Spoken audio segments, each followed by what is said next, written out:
Hi, this is Sujit Christy again with another very interesting personality, a guest. And most of you are familiar with this face, but I wouldn't do justice if I don't formally introduce him. He's none other, Asela Waidyalankara. So he's the managing director of Talos Consulting, and he has various avatars. Right? So one of that, he's a technocrat. He's also a cybersecurity crusader and a privacy advocate and futurist. And there are many more. I would leave that for you guys to figure this out as part of the conversation. What intrigues me is his passion about education, and he's a man with a mission to ensure that cybersecurity is accessible and effective to everyone. Asela, thank you so much for making time to be here with me to have this conversation. I can't say no to the evergreen Sujit Christy, so it is always my honor and my pleasure. Thank you, Sujit, for that wonderful introduction. Thank you so much. So, Asela, jumping right into the conversation, one of the avatars you play, which I didn't say in my opening remark, is that you actually sit as independent director in several boards. And you also consult them at the C-suite level, right? Maybe the directors, maybe the CEOs, the chairmen, and various people. Not necessarily in Sri Lanka, but cutting across the globe.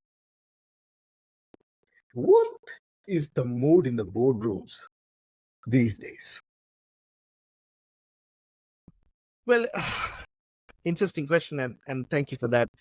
Part of what we do is, we sit either with the board as a board advisory and have the opportunity to be with boards in independent directors capacity. So the board right now, if you take, for example, I'll start with Sri Lanka. Sri Lanka is, I would say the boards are looking at cautious optimism is the way I'd like to put it.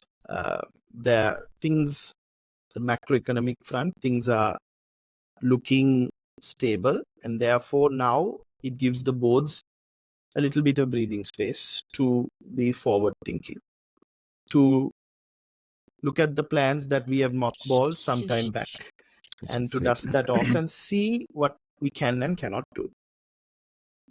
Of course, as always, the board focuses on ROI, and that is primarily the driver when it comes to decision making. So that must be said. However, if you look at some of the boards in the region, there's always another conversation that's happening, especially in the technology front. You and I both know.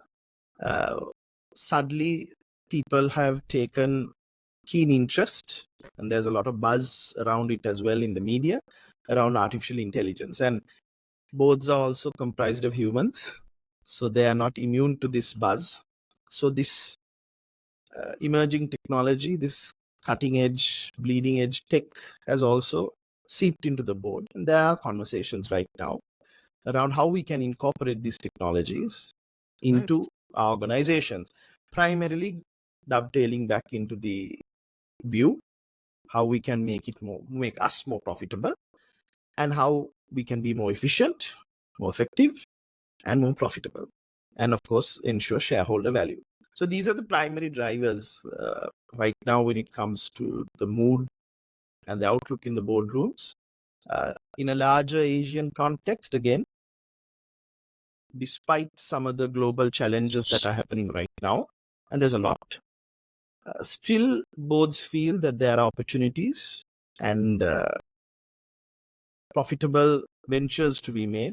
Still, in certain countries, such as India, boards are very, very optimistic because India is optimistic. They're very growth focused now, red hot. And of course, there are markets around that who are also benefiting from their growth. So I think that encompasses perhaps the mood in the Sri Lanka and as well as the Southeast Asian region. And hopefully it will continue. So the question I have for you is, Are they looking at this as another technology, like how they've been looking at technology, and leaving this conversation to be led by IT, especially the CIO? Or are they feeling that this is going to be a strategic tool which would look at some of the examples you gave in terms of ROI and a strategic initiative?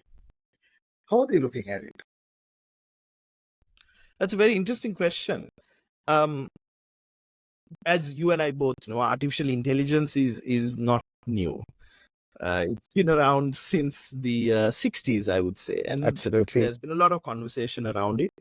If you look even further back, there's always been this conversation around, in a philosophy wise, something called a thinking machine, and that has been around since the 16th century. But that being said, of late, the last 18 months, I would say, has really exploded in terms of what I would like to call consumer AI, meaning the consumer facing AI products are here. And the primary product of that is OpenAI's ChatGPT. That has democratized the AI space, meaning, we have seen AI work. I mean, it worked in cybersecurity, it worked in recommendation engines, it worked in enterprise solutions. So it's not new. But certainly now what we're seeing is, because it has democratized, it's in everyone's hand. Now suddenly people are realizing the power and the potential of this technology. And again, it's the same mood in the board. However, and this is when we talk to boards on board advisory, as well as when we talk and discuss, one point we try to emphasize is, we shouldn't let IT drive this conversation, because it is us, the board, that sits, and we understand shareholder value, we understand the strategic outlook and roadmap of the organization, and we know how best to steer the organization. And therefore, it is incumbent on us to be the custodians of this initiative. That being said, I mean, I have seen boards toss it back to IT and unceremoniously sometimes and say, you know what, we need a chat GPT. I need it next month. And that's a wider conversation perhaps we can have, Suji, about sometimes some boards, not all, of their maturity in terms of technology. However, I'd like to reference a very recent study that the Sri Lanka Institute of Directors did. And they found there is a very close relationship between profitability and the digital wisdom and maturity in the board. So the more enriched the board is in terms of technologists, in terms of understanding these emerging technologies, actually it translates to better profitability. And there are enough and more examples here as well as abroad. Of course, the role of the board is also changing. We have seen through legislation, through frameworks, and through policy, now there's a emphasis on the board in terms of cybersecurity, data security, overall driving digital transformation. We see that boards are taking more active role. So I think, to answer your question, boards have realized in the face of this changes, the evolution that is happening, they no longer can outsource this decision to the IT team, simply because IT doesn't have that particular view when it comes to the organization. IT, yes, is a business enabler. IT, yes, is a transformative agent when it comes to an organization. However, the steering wheel is still with the board. And I think boards are finally realizing, and it's a good thing, that they must lead the conversation. And we see that. And because of that, even here, we see the role of and the nature of the board changing to take ownership of some of these things. So, I mean, just to summarize in a few words, right? I mean, what I made note is boards are definitely under a lot of immense pressure to deliver, right? Especially stakeholder expectation. One of them is return for that, increased returns, continuously exceed those expectations. That's one thing. But of recent times, what we are also seeing is they are expected to maintain high level of compliance to regulatory requirements, right? And also they are expected to demonstrate transparency. So how are we going to balance this discussion, or to provide oversight, while we are saying, okay, we are not going to leave this in the hands of the IT? Where are we going to share responsibilities, or what is that we are going to let the business do, what is that we're going to let IT do, and where does the board come into this conversation? So you make an excellent point. So no longer organizations can't just say we are profit driven. There's a lot of not only technology compliances, but overall ESG related, that is environmental, social, and governance related responsibilities that the board has to drive now. No longer are corporate entities seen as a unit that can come in, make profit, and go away. There is a wider role that they play. There's a wider role in the society that they play. There's a wider environmental impact that they play. This doesn't matter which industry or sector, or it could be a conglomerate across many sectors. But these responsibilities are now part and parcel of the board's DNA. So I think that is the key aspect that we have to remember. And just so that I understand your question, Suji, you want me to elaborate on the balance that has been there reached between the board and the... Where do we bring the balance? So should the board be completely having the control over adoption of AI, or where is this responsibility going to lie? Right? Where would you let go? Where would you take control? Yeah. So let's talk. I mean, since you just spoke briefly, about right? I mean, just briefly, if you can just tell. Yeah, yes. It's like this. There are three layers. One is the technical layer of this problem solving, especially when it comes to AI. The technical layer can be solved by IT. Those are rules. Those are tools that you can use. Those are guardrails. That's a technical conversation. Then you have a little bit more a governance conversation. Now that's an intersect between the C-level and the board. Sweet. And of course, on top of that, there's an ethical, societal, and larger concerns that falls directly within the board. No one else can take that responsibility, simply because end of the day, the board has to take responsibility for that if there is some incident. So therefore, they must be in control. So I see the three areas like that. Yes, the technical, IT, the intersect between governance can be board as well as the C-level. But of course, when it comes to the ethics and the wider societal impact, definitely it has to be the board. So the last question for you, right? Now, you mentioned some of them have already started having this dialogue. Some of them probably have even adopted. Some of them are still probably thinking, okay, what do we need to do?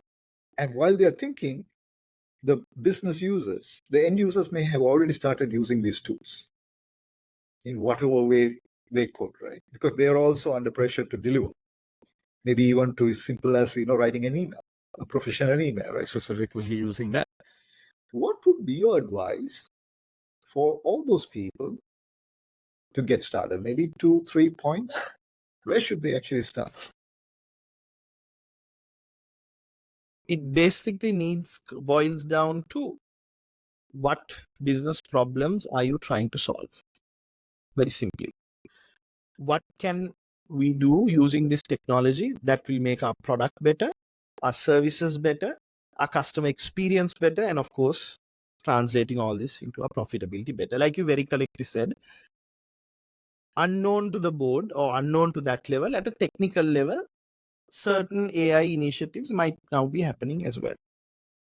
But of course, I'd like to again focus on, because if you're spread across regions, or if you're servicing export oriented and you're servicing different geographies, the responsibility also should be on you, because there's a whole conversation now about responsible AI and how the data transparency should be. These are concepts that are well discussed in our neck of the woods, cybersecurity, because it boils down to data security, it boils down to information security, it boils down to cybersecurity. But of course, there's a wider conversation here. Certain regulations speak about a chief AI officer. Now, of course, from a board point of view, that translates to a higher cost of compliance. Now, you have a cybersecurity guy, you have a privacy guy. Are you telling me I need to have a C-level guy looking at AI? How do we figure that conversation out? So these are some of the things that you need to figure out. And of course, more and more, if you're using data, people are getting very conscientious about their data. The conversation around that is changing. No longer can you think that the data is yours. Organizations were very comfortable because they had spent on the infrastructure, and they feel that whatever lodges in that infrastructure, the data is their data, which is a fair assessment for a long time. But now the conversation is changing, and now if you want to train on these models, you want to use data, people are pushing back and people are being concerned. And of course, that responsibility again comes back to boards. So transparency of it, how you're using it, how the data is being trained.